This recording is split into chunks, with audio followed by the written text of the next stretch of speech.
Hello everybody, hope you're having a fantastic day today. Thank you so much for checking out the video.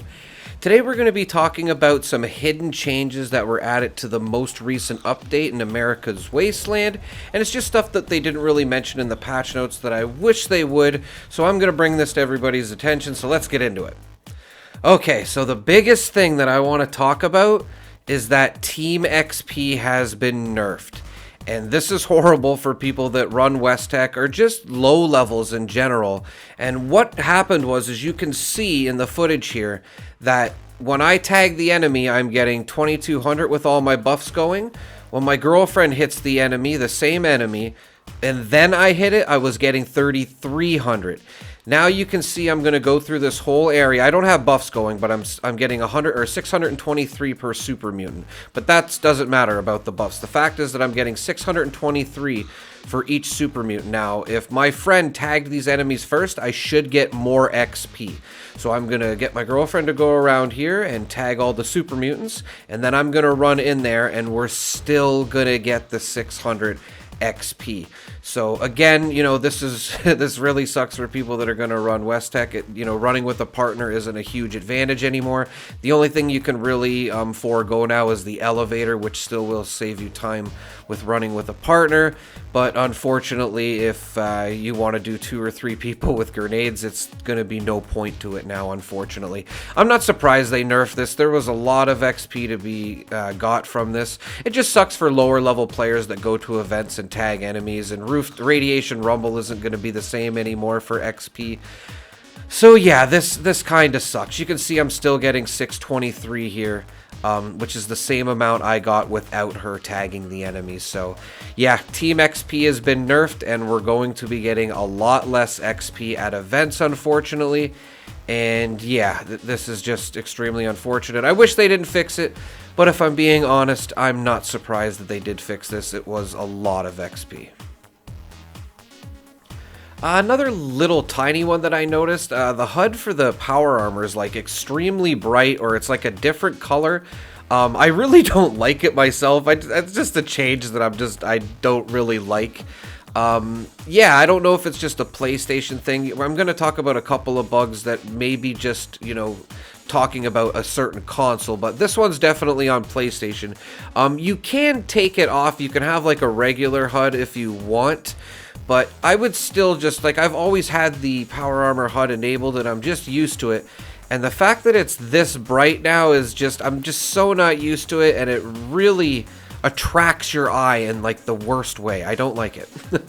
If you didn't know, it was, you were basically able to get all the caps you want as long as you had patience here at the card table here. I'm not sure what it's called. It's not roulette, or it might be craps. The dice table anyway.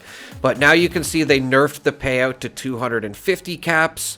So it would take you a long time to get a lot of caps. Now it is basically not even worth it, as the payout is 250 rather than 500. So another thing has been nerfed. This was one of the things that I didn't notice on PlayStation, but I have been reading tons of comments about this on Reddit, is that the camp budget has been nerfed. I didn't really notice, but people are saying they're removing objects from their camp, and then they're not gaining camp space. It's still saying full. So just keep an eye out for that if you're removing stuff from your camp. I don't know if that's a bug or if it's been a nerf.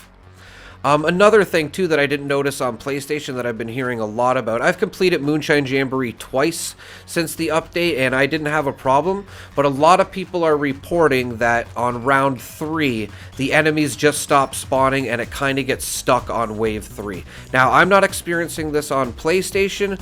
As I said, I did do the event twice, but this is definitely a bug going on. I've been hearing a lot about it. Okay, so another thing, too, is that the settings were changed back to default when I first loaded in after the update. I would love to hear if this happened with everybody, or let me know if this didn't happen to you, because most people I heard that it was happening to, and I'm an invert player, so I noticed right away I had to go in and change that. My sensitivity was really low. I almost have it maxed. I noticed that right away. My Pip-Boy was not the right colors. My enable camera shaking was on again. Just very weird that we went back to default for all our settings. So if anything's a little bit off, definitely go check your settings. It was set to default for me when I came on. A new location that was added an update or two ago, I think this was actually added last season, has now got an actual marker on the map that you can fast travel to called Myers Eye. This was available to find before the last update, but it didn't have a marker on the map. So it does now, so you just have to go out there and discover it, and then you'll be able to fast travel here as much as you want, which will be nice for getting those honeybees. Union Power Armor. For me, I thought this might just be a bug for some people, but I came and checked it myself, and I cannot craft Union Power Armor. Let me know in the comments if you're having trouble doing this. You can see I can craft everything but Union Power Armor, and I do have the plans for it. I've had the plans for it since the scoreboard came out for it, like I don't even know how many ago. I can't make it anymore. So be careful if you're scrapping it. You may lose it and not be able to get it back. You can see I went to Giuseppe here, and he didn't even have the plan for me to rebuy or anything. So if you scrap your Union Power Armor or drop it by accident, I'm not sure if you can get it back at the moment. So definitely be careful of that, everybody. And that's just mostly what I noticed for the more intriguing things. Let me know in the comments if you guys noticed anything else. Maybe we could do a part 2 to this video if there's enough cool things or not so cool things that we noticed that were fixed that weren't in the patch notes. And as always, everybody, thank you so much for watching. Have a pleasant evening. Hope you enjoyed the video.